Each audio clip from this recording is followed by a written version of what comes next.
எங்க போறீங்க? Saudi Arabia.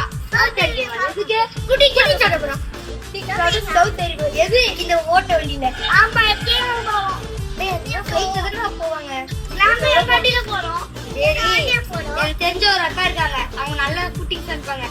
வாங்க போய் சாப்பிடலாம். Super. Malama pitade, malama pitade.